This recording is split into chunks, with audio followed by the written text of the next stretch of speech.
Isang mapayapang araw sa iyo. Welcome sa Prayer Impact, isang pag-aaral sa panalangin. Pamagat ng pag-aaral. Manalangin kayo ng walang patid, pamumuhay sa patuloy na pakikipag-ugnayan sa Diyos.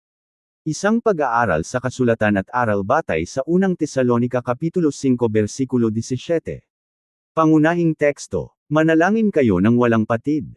Unang Tesalonika Kapitulo 5 versikulo 17. Panimula. Isinulat ni Pablo ang aklat ng unang Tesalonika upang palakasin ang loob ng mga mananampalataya, hikayatin sila sa kanilang paglalakbay sa pananampalataya, at patatagin ang kanilang pamumuhay na banal.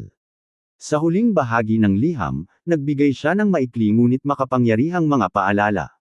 Magalak kayong lagi, manalangin kayo ng walang patid. Sa lahat ng pagkakataon ay magpasalamat kayo. Kabilang sa mga utos na ito ang isa sa pinakamaikling talata sa buong Biblia. Manalangin kayo ng walang patid. Bagaman maikli, ang utos na ito ay may malalim na kahulugang espiritual. Sa unang tingin, maaaring itanong ng isang tao, ibig bang sabihin ni Pablo ay dapat tayong manalangin sa bawat sandali ng maghapon nang hindi gumagawa ng ibang gawain? Hindi ibig sabihin ni Pablo na dapat tayong manatiling nakaluhod at walang tigil na binibigkas ang mga panalangin sa bawat oras. Sa halip, itinuturo niya na hubugin ang patuloy na ugnayan at lubos na pagtitiwala sa Diyos. Ang pangunahing katotohanan ng bahaging ito ay, ang panalangin ay hindi lamang isang gawaing ginagawa ng mananampalataya, ito ay paraan ng pamumuhay na puno ng patuloy na samahan at pagtitiwala sa Diyos. Ang panalangin ay ang patuloy na pagkakaugnay ng mananampalataya sa Diyos. Manalangin kayo ng walang patid.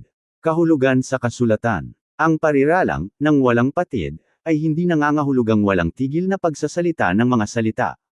Ang orihinal na salitang Griego ay nagpapahiwatig ng isang bagay na ginagawa ng palagian, madalas, at walang humpay.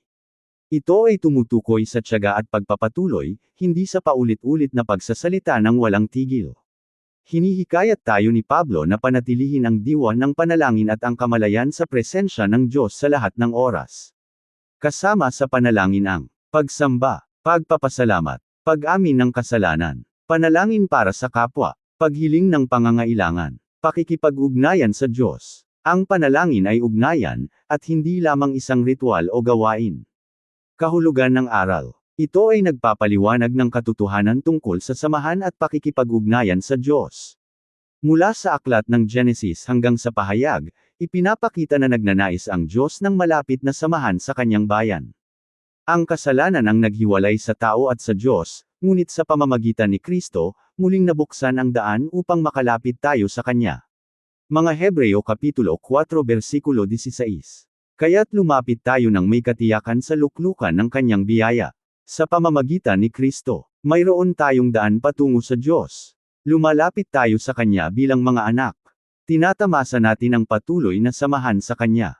Ang panalangin ay isa sa mga itinakda ng Diyos upang mapanatili ang ganitong ugnayan. Halimbawa sa buhay, isipin ang isang batang nasa paaralan ngunit laging nakikipag-ugnayan sa kanyang mapagmahal na mga magulang. Ang pakikipag-usap ay nagpapatibay ng kanilang samahan. Kapag tumigil ang pakikipag-ugnayan, lumalayo ang loob ng isa't isa. Ganoon din, ang panalangin ang nagpapanatiling matibay ang ugnayan ng mananampalataya sa Diyos. Pagsasabuhay. Linangin ang kamalayan sa presensya ng Diyos sa buong maghapon. Manalangin. Bago gumawa ng mahahalagang desisyon. Sa panahon ng pagsubok.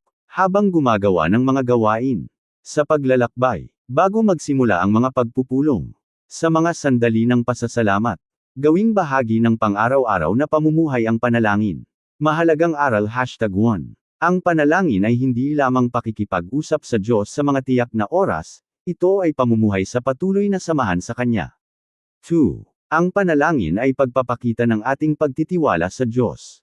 Manalangin. Kahulugan sa kasulatan. Ang panalangin ay pagkilala sa kahinaan ng tao at sa ganap na kakayahan ng Diyos. Madalas, ang panalangin ay nagiging mas time kapag ang tao ay nahaharap sa sakit, suliraning pinansyal, takot, malubhang pagsubok, kawalan ng katiyakan. Sa panalangin ay kinikilala natin. Hindi ko kayang mabuhay ng mag-isa. Hindi kailanman inilaan ng Diyos na mamuhay ang tao ng hiwalay sa Kanya.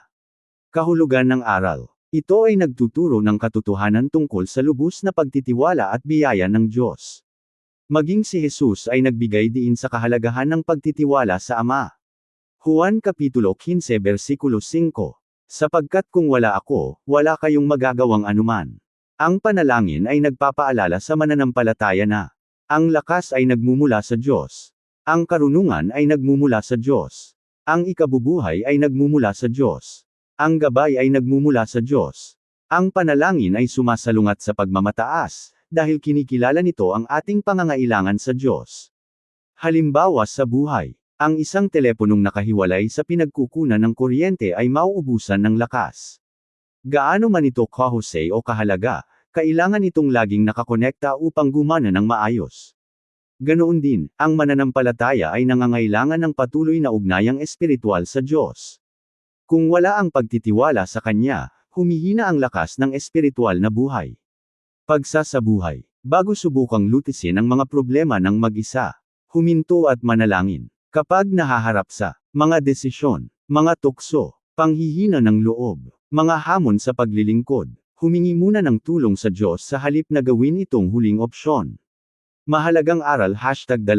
Ang panalangin ay nagpapaalala sa atin na tayo ay lubos na umaasa sa Diyos sa lahat ng bagay.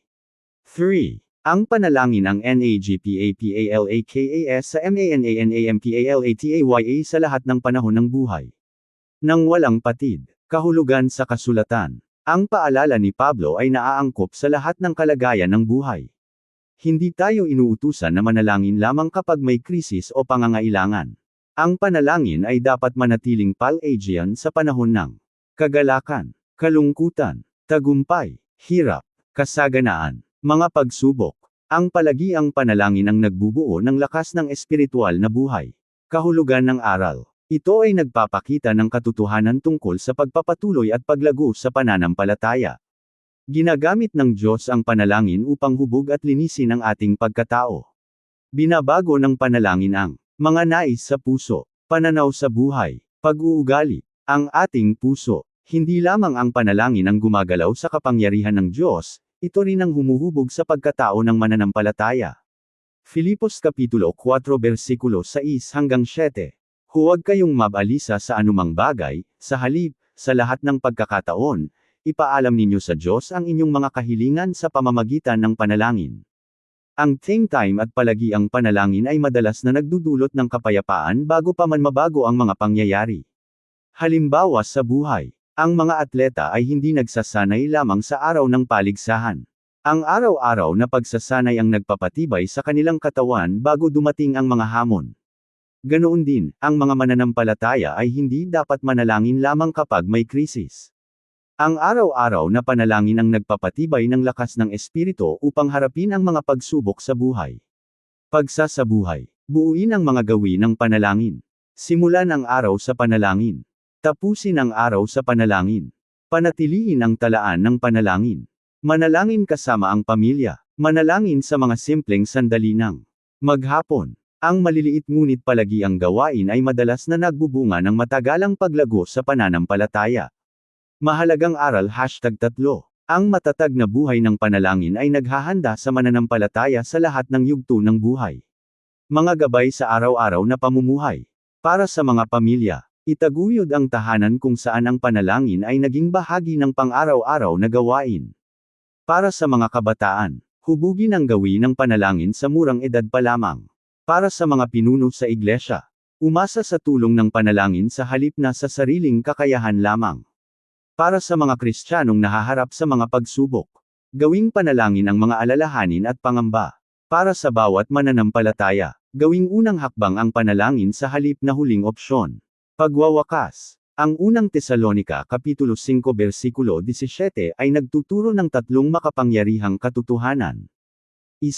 Ang panalangin ang nagpapanatili ng samahan sa Diyos. Manalangin kayo ng walang patid. 2. Ang panalangin ay pagpapakita ng lubos na pagtitiwala sa Diyos. Manalangin. 3. Ang panalangin ang nagpapatibay sa mananampalataya sa lahat ng panahon. Nang walang patid, hamon sa lahat. Ang tanong ay hindi, nananalangin ba ako paminsan-minsan? Ang tunay na tanong ay, binubuo ko ba ang pamumuhay na puno ng patuloy na pakikipag-ugnayan sa Diyos? Hindi tayo inaanyayahan ng Diyos na dalawin lamang siya kapag may krisis o pangangailangan. Inaanyayahan niya ang kanyang bayan sa isang araw-araw na ugnayan ng panalangin at samahan. Jeremias Kapitulo 33 Versikulo 3. Tumawag ka sa akin, at sasagutin kita. Pangunahing aral. Ang lakas ng mananampalataya ay kadalasang nakabatay sa lalim at pagiging Pelagian ng kanyang buhay ng panalangin. Amen. Maraming salamat sa pakikinig. Ako si Pastor Jeff Flores ang nagsasabing sa Diyos ang lahat papuri.